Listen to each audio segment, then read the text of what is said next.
दुनिया भर के देशों के बीच जंग रोकने का क्रेडिट लपकने वाले अमेरिकी राष्ट्रपति डोनाल्ड ट्रंप ने ईरान इजराइल युद्ध का फैसला भी सुना दिया है। ट्रंप ने ऐलान कर दिया है कि ईरान इस जंग को हार गया है और हजारों साल के इतिहास में ऐसा पहली बार हुआ है जब ईरान मिडिल ईस्ट के देशों से ही हारा है।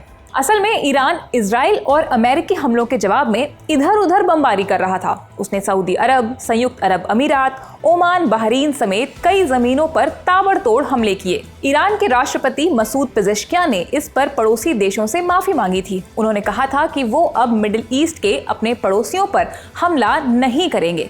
पेजेश्कियान ने अपनी सेना को निर्देश दिया था कि पड़ोसी देशों पर तब तक हमला ना करें या मिसाइलें ना दागें जब तक कि वहां से हमला ना हो। इसको ट्रंप ने ईरान का सरेंडर बता डाला है। ट्रंप ने अपने social media platform truth social पर लिखा, ईरान अभी बुरी तरह पिट रहा है, इसलिए उसने अपने मध्य पूर्व के पड़ोसी देशों से माफी मांग ली है और सरेंडर कर दिया है। उनसे वादा किया है कि अब वह उन पर गोली नहीं चलाएगा।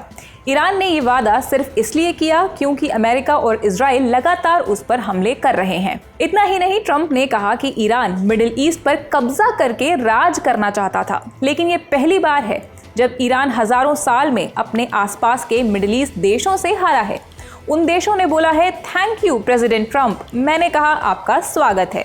ट्रंप के मुताबिक ईरान अब मिडिल ईस्ट का बुली नहीं है, बल्कि वो अब मिडिल ईस्ट का लूजर है और वो तब तक यही रहेगा जब तक वो सरेंडर नहीं कर देता या पूरी तरह से खत्म नहीं हो जाता, जिसकी संभावना ज्यादा है।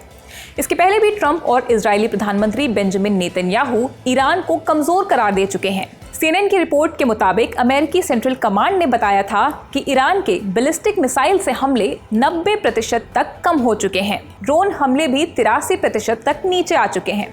इजराइल ने भी दावा किया था कि उसने ईरान के एयर डिफेंस सिस्टम को 80% तक खत्म कर दिया है। ट्रंप ने यह भी दावा किया कि ईरान में नया नेतृत्व सामने आता है तो वॉशिंगटन और उसके साथ ही इस नेतृत्व के साथ मिलकर देश की इकोनॉमी को दोबारा तैयार करेंगे। पेजेश्कियान ने ट्रंप की उम्मीदों को सिरे से खारिज कर दिया था और यहां तक कह डाला था कि वो हमारे सरेंडर के सपने को अपनी कब्र तक ले जाएंगे।